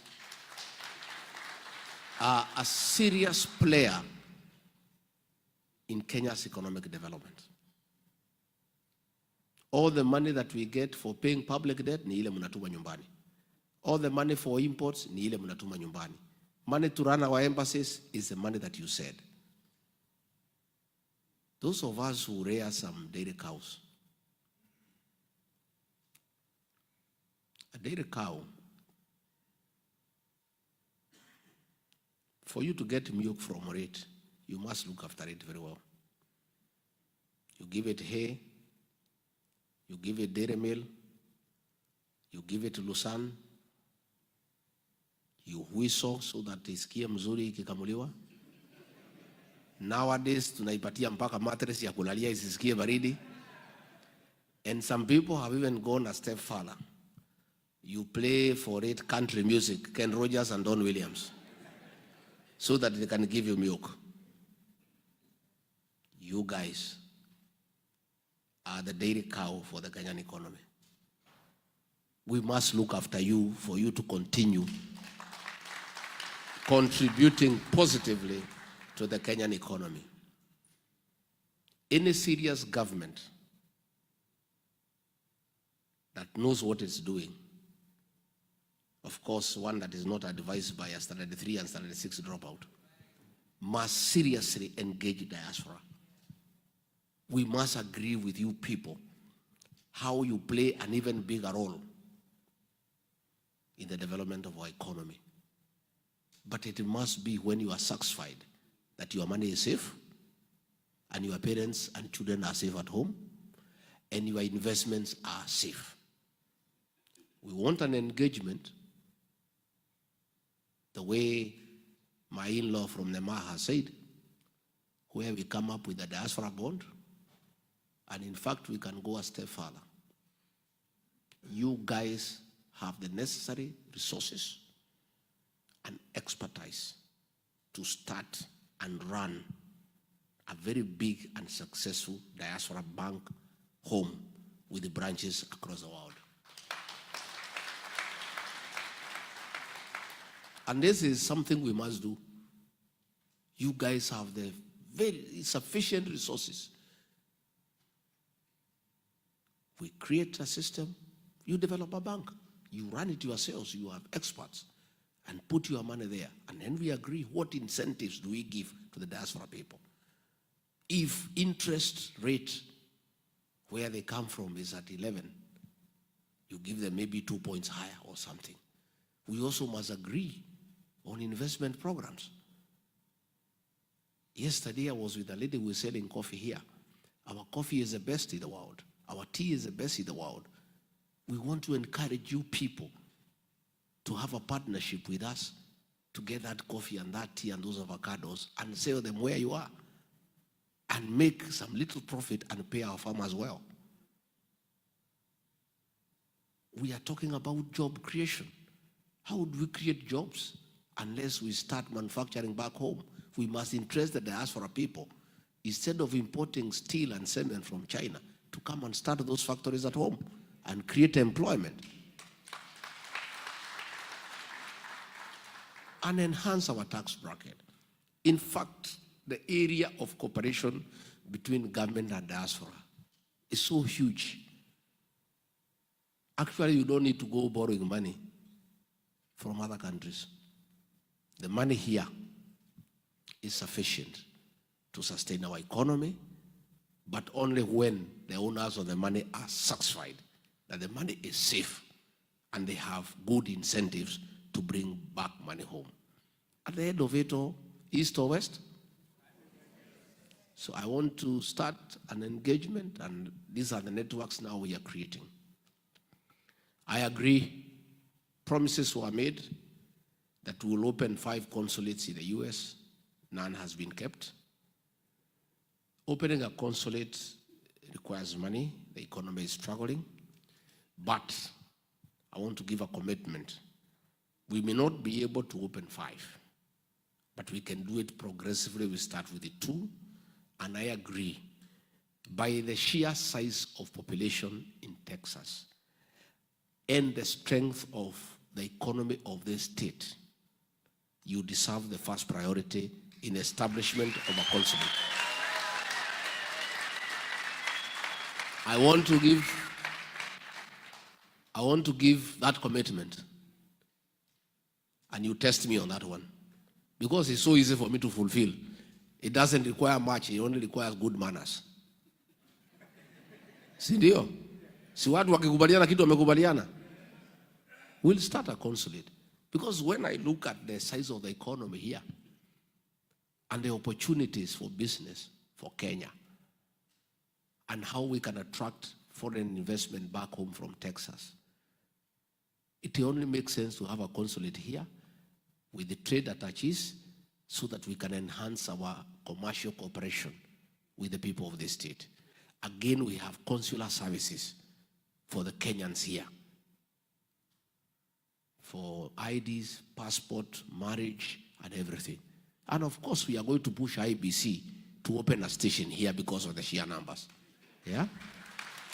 So that you people can be part of the Kenyan nation and you decide on how you want to be governed.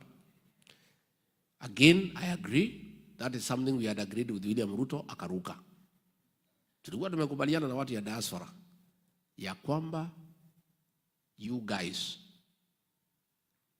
have the necessary qualifications, experience, expertise, and motivation to be part of the embassy staff running our embassies across the world. Because you understand the countries where you are. If you have been here for 30, 35 years, hakuna kona hapa ujui, vile tutakaa na hii wazungu, vile tutawabembeleza walete investment Kenya. Isn't it? You know what Kenyans need. You know what they want to do. So I want also to give that commitment that at the level of the deputy head of mission and the officers in charge of diaspora and other staff in the embassies, we must and we shall deliberately consider and recruit people from the diaspora to help us run our missions. Again, we shall have mobile consular services. Where we are not able to have a consulate, we have a mobile consular services. Wanaenda one state, wanakaa huko mwezi 3, wanapeana vitambulisho, passport, birth certificate, marriage certificate, alafu wanahama, si ndio? That is something that is doable. It's something we're going to do so that we make it less expensive for you to go to Washington in search of documents when it's not necessary. Again, in the spirit of devolution, we take the government to where the people are. Don't take the people to government. Si ndio? Yeah, we take the people, the government to where the people are. So there are various issues that we shall agree on. Madam Mayor, tutakubaliana. And we'll engage everybody in the diaspora. And I'm happy the way you are here today. Muketi, mupange, mutuambie, mnataka tufanye namna gani. Na nitarudi tena. Mnataka nirudi? I'll come back. Na hata Mungu akitusaidia tupate serikali, tutakuja kusema asante. Najua kwa Biblia kwa wale 10 waliponywa, mmoja alifanya nini? Mimi nitakuwa huyo mmoja. I'll come to say yes. I agree the issues of alcoholism and drug abuse is a problem in Kenya, even here. You know, when I was in office with Pastor Dorcas, we did a lot of work to deal with alcoholism and drug abuse. And we succeeded to a very great extent to do away with illicit brews and deal with bangi and other hard drugs. Ruto using Soprano sabotaged that program. Alcohol is back. Sasa nimeona minister anajaribu kusema tufanye hii, tutekeleze hii sheria nini. We have sufficient laws in Kenya. What is lacking is a goodwill for enforcement. And we are suffering as a country. Our young people are in trouble. The boy child is in trouble. And when we form the next administration, I want to give a commitment that those are issues we'll address them very, very comprehensively. Again, the issues of land. In the Maa region, there's a lot of land grabbing, communal land.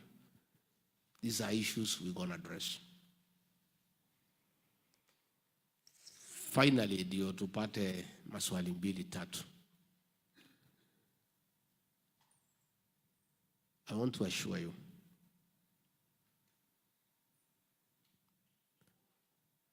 that a new dawn is coming. The English say, the darkest hour is just before dawn. Saa ile giza imeshikana, karibu kuna kucha. People of Kenya are waiting, and I want you to help me, tusaidiane. You guys have a lot of influence back home. Mukipiga masimu, muongeleshe wa Kenya. Muambie, they should not waver. They should not be intimidated. We must get the change that we desire. Kenyans have a right to have good governance. And the diaspora people, I also want to commit that we want you to be part of government and be on the decision-making table and enrich our thinking, because you have a lot of experience out here where things are working and working well. In matters democracy, in matters healthcare, in matters education system, in matters of taking care of the elderly. And I have given a commitment that I want one of you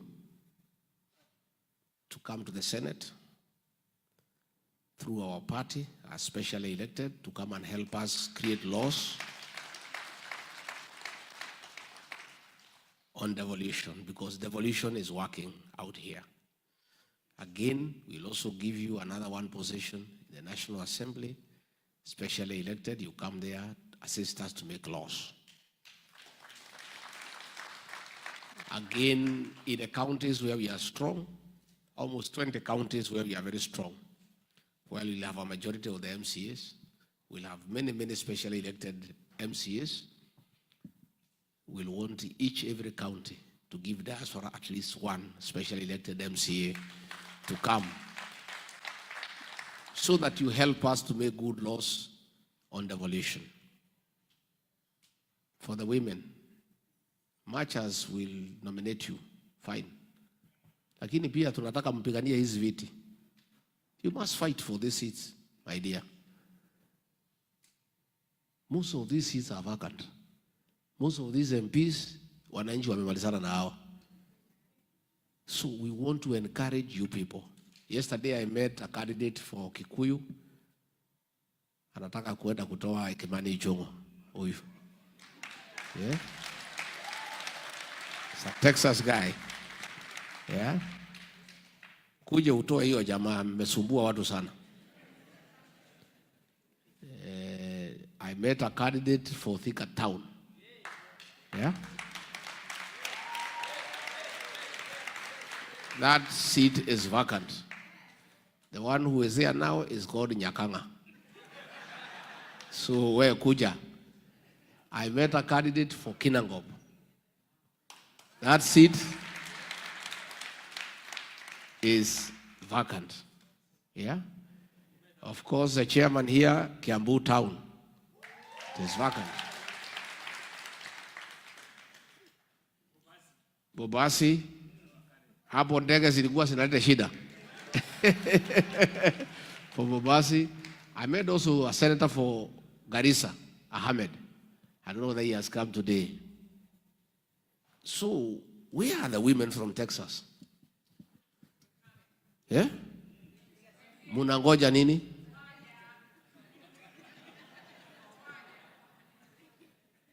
Sasa, wewe MC, wewe unaweza chaguliwa lakini, ukija nyumbani upunguze kizungu.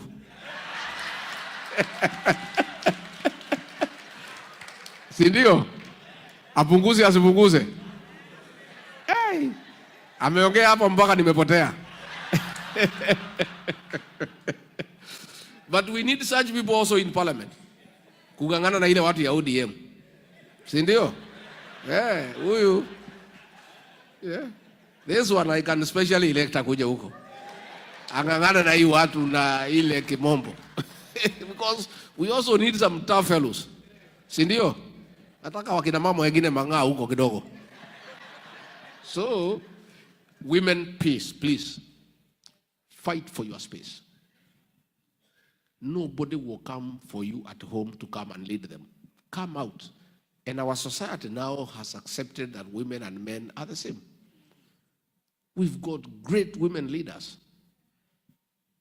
in Kenya. Please, I want to encourage you within DCP. We'll give you an opportunity to come and fight for these seats. You know? Tuko na viti mingi sana. Kuna ile ya women rep, ya Murang'a is vacant. Ya Nyandarua is vacant. Nairobi is vacant. Kajiado is vacant. Narok is vacant. Kiambu is double vacant.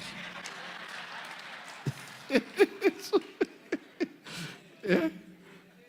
Nyeri is vacant. You know, you people, akina mama, nyinyi muko hapa na muko na dollars kidogo ya kuweka billboard nini na kupaka marangi mzuri na kukaa vizuri, kuja pale, you know, you come piga picha hapo, come and meet women and talk. Go to Citizen and give your vision. Let people listen to you and listen to the brains that you have. And we have great women who can make great leaders. And I'm a very strong defender of women leadership, you know. And mukuje tafadhali. We'll give you several for specially elected, but zingine tunataka mpiganie mkuje mpate hizo viti. So mimi nimeshukuru. I think I have tackled most of the things that had been raised.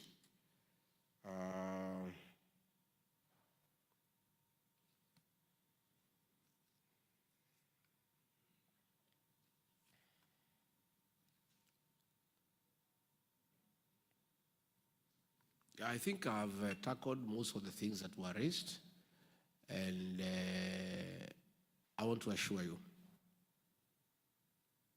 that I will remain simple, available, and the same person to engage. Hata nikipata hii kiti, sitabadilika, sitafura kichwa, nijifanye mimi ni mtu mkubwa sana. Will continue engaging and engaging and engaging. I saw watu huko nyumbani pahali ninaishi, nilikuta nimewekewa very good sign karibu wa Monyoro, Texas. Sasa pale nyumbani nasema huyu Rigiji inaonekana amenunua ranch Texas. See, it's a good prayer. It's a very good prayer. Muniombe nipate pesa, nikuje ninunue shamba hapa, nikuwe nikija kutembelea nyinyi.